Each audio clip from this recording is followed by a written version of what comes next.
सुमित जी, लेकिन ईरान के साथ अपनी शर्तों पर डील करना ट्रंप के लिए इतना मुश्किल क्यों है? देखिए, सबसे बड़ी बात है, अगर आप ईरान की शर्तें देखें, ये आपको हर चीज का सोर्स कोड समझना पड़ेगा। हम्म। अब पाकिस्तान को कल को बोला भाई तू जिहाद करना छोड़ दे। जब आर्मी का मोटिव है ईमान तकवा जिहाद फिजिबिल्लाह, तो वो जिहाद करना कैसे छोड़ दे? तो मेरी आर्मी का मोटिव है ना। हम्म। अब मैं बोलूं यार ये कट्टरपंथ वाला इस्लाम छोड़ दो, तो पाकिस्तान की हुकूमतें कैसे चलेगी? आर्मी को पावर कैसे मिलेगी? राइट। ये हर उसी तरह से अगर भारत को कल को बोले डेवलपमेंट छोड़ दो भाई हमारी, तो हम तो बोलेंगे ये तो हो नहीं सकता। हम्म। भारत का यूएसपी है डेवलपमेंट, भारत का यूएसपी है तरक्की, भारत का यूएसपी है ग्लोबल प्लेयर बनना। देखिए हमारा एक्सपोर्ट देखिए, कोई भी देखिए, रोज हर साल भारत में किस चीज की प्रतिस्पर्धा है? डेवलपमेंट की। पिछले साल का रिकॉर्ड कितना था? इस साल हमने किया कि भारत की प्रवृत्ति है, पाकिस्तान की प्रवृत्ति है जहाद, आतंकवाद। ईरान की प्रवृत्ति है इस्लामिक हेजमनी और एक्सेस ऑफ रेजिस्टेंस, जिसको जिस आतंकवाद को ये इस्लामिक आतंकवाद को एक्सेस ऑफ रेजिस्टेंस कहते हैं। और अब उससे बचने के लिए अब कोई आके हमारे यहाँ हमारी ऐसी तैसी नकल ले, हमने इतने मिसाइलें बना देनी है, इतनी मिसाइलें बना, हम बेशुमार मिसाइलें चला देंगे भाई। हमें और कुछ नहीं किया, जितना पैसा मिसाइलें बनानी है, तू हम पे कुछ करेगा, हम तेरे पर 1000 मिसाइलें छोड़ देंगे। अब 1000 मिसाइलें छोड़ोगे, कहीं ना कहीं कुछ तो लगेंगे। बाकी जो ये हजबास हिजबुल्ला वगैरह, इनको रेजिस्टेंस बनाना। और हाँ, अगर तुम हम पे ज्यादा अटैक करोगे तो हम एक न्यूक्लियर बम बनाने की कोशिश करेंगे, जो हम आपके ऊपर डाल देंगे। उसके बाद हमारा क्या होगा वो हमें टेंशन नहीं है, ठीक है जी।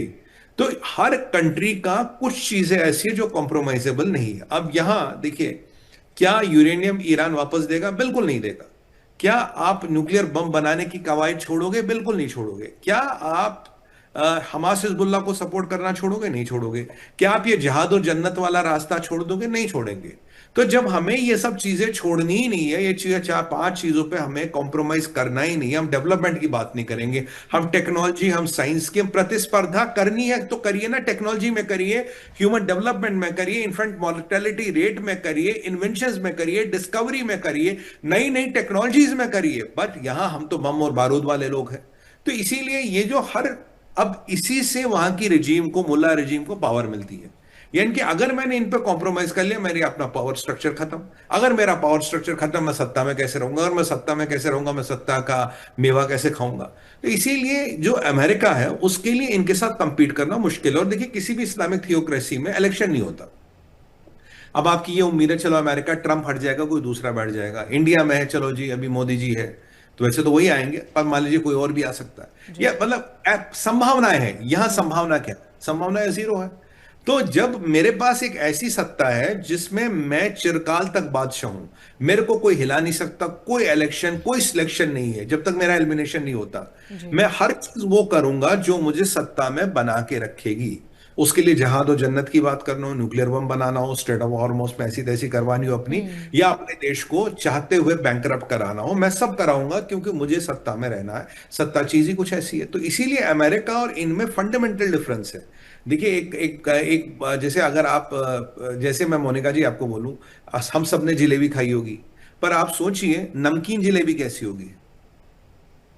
भाई नमकीन जिलेबी जरा सोच के देखिए।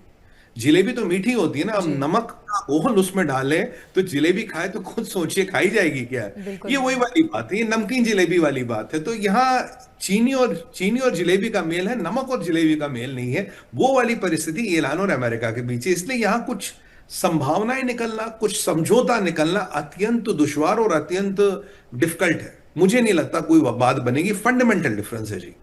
जी। बहुत अच्छा उदाहरण दिया आपने। दावा किया जा रहा है सुमित जी कि ईरान कई मसलों पर नरमी दिखाने को तैयार है। क्या ये वाकई संभव है? एक तरफ न्यूक्लियर को लेकर ईरान की नरमी, दूसरी तरफ हॉर्मूज को लेकर ईरान नरमी बरत सकता है।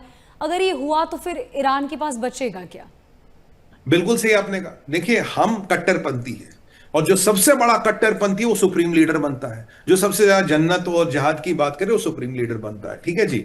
ये मुल्ला रजीम है, ये कोई नॉर्मल कंट्री नहीं। नॉर्मल कंट्री होती, लीडर होते, वो समीकरण देखते। ये मौलाना है जिन्होंने सत्ता पे कब्जा कर लिया शाह निकाल के। जी। अब इनका काम ऐसे चलता। अब इनके पास एक आतंकवाद है जिसको ये रेजिस्टेंस कहते हैं, और आस पड़ोसियों को, किसी भी मुसलमान कंट्री को इन्होंने बिना रॉकेट और मिसाइल लगाए बिना छोड़ा नहीं, ठीक है जी। ये इनका समीकरण है, ये इनकी सोच है, ये ऐसे चलते हैं। अब यहां कई सारे फैक्शंस हैं। कुछ फैक्शन ऐसे जो कहते हैं नहीं यार, समझौता कर लो स्ट्रेट ऑफ हॉर्मोज का, मतलब कितनी महीना, 2 महीना, 2.5 महीना और कर लेंगे। उसके बाद तो हमारे पास खत्म हो जाएंगे, पूरा तबाह हो जाएंगे। सीआई की भी एक रिपोर्ट आई है जो कहती है जी, जो हमारा अनुमान था 1 महीना करेंगे जी, 3 महीने तक कर लेंगे। चलिए हमने 3 महीने भी मान लिया जी, 3 महीने तक आपने स्ट्रेट ऑफ हॉर्मोज पे आप डटे रहे, आपने ब्लॉकेट। 3.5 महीने बाद क्या होगा? आपकी करेंसी फेल होने वाली, आपका ऑयल स्पिल होने लगे, आपकी ऑयल की प्रोडक्शन खत्म हो रही है, आपकी पूरी व्यवस्थाएं खत्म हो रही है। अब कुछ लोग ऐसे हैं जो कहते हैं नहीं यार समझौता कर लो, आगे का सोचो। कुछ लोग ऐसे हैं जो कहते हैं नहीं समझौता बिल्कुल नहीं करना, क्योंकि अगर देखिए न्यूक्लियर बम मुझे किस लिए चाहिए? इजराइल, सऊदी या अमेरिका पे डालने के लिए, लोग मारने के लिए चाहिए ना न्यूक्लियर बम, मुझे अपनी सुरक्षा के लिए तो नहीं चाहिए। कौन सी सोच है ये, कौन सी मानसिकता है कि मुझे यहूदों को मारना तभी कयामत आएगी और उसके लिए न्यूक्लियर बम चाहिए? तो ये सोच आपको दुनिया ने अब तक इस सोच के साथ चलने दिया, अब दुनिया ने अपना इरादा बदल दिया, आपको इस सोच के साथ चलने नहीं देगा। समस्या ईरान से नहीं है, समस्या सोच की है। देखिए जो कल एक बड़ा इंपॉर्टेंट डिस्कशन हो रहा था, मोसाद और आईडीएफ के बीच विवाद है। मोसाद कह रहा है कि जी जब तक रिजीम नहीं बदलेगी तब तक हमारा मिशन इसराइल का पूरा नहीं है। इसराइल की डिफेंस फोर्स कह रही है भाई ऐसा है कि एनरिच यूरेनियम निकाल लो, तब मसला खत्म। मैं कह रहा हूं रिजीम वाला बड़ा इंपॉर्टेंट है। अगर रिजीम कल को नॉर्मल आ गई, आप जैसे हम जैसे लोग आ गए, उन्हें ये बम बारूद नहीं बनाना ना, वो तो डेवलपमेंट की बात करेंगे, वो तो तरक्की की बात करेंगे। अगर वो बम बारूद के चक्कर में नहीं पड़ेंगे तो ये फिर ये जो स्ट्रेट ऑफ हॉर्मोस वाला मसला है, न्यूक्लियर वाला मसला है, यूरेनियम एनरिच वाला मसला, ये तो प्रायोरिटीज नहीं रहेंगी। प्रायोरिटी रहेगी कि भाई इंडस्ट्री कौन सी लगी, प्रायोरिटी होगी एफडीआई कहां से आएगा, प्रायोरिटी होगी लोगों के फ्यूचर कैसे बनाएगी, प्रायोरिटी होगी एक्सपोर्ट कैसे बनाना। देखिए जैसे भारत का लास्ट ईयर हमने $770 बिलियन एक्सपोर्ट किया, आपकी बार मेरे यहां हिसाब से $867 बिलियन कर लिया। इनके लगभग $100 बिलियन हमने एक्सपोर्ट बढ़ाया और अगले साल माता रानी की कृपा रही 1 ट्रिलियन कर लेंगे। तो हमारे यहाँ चीज की प्रतिस्पर्धा है ना, क्योंकि गवर्नमेंट वैसी है, विजन वैसा है। इसीलिए गवर्नमेंट का बदलना, विजन का बदलना, लोगों की किस्मत बदलना, ये सब एक साथ चलता है।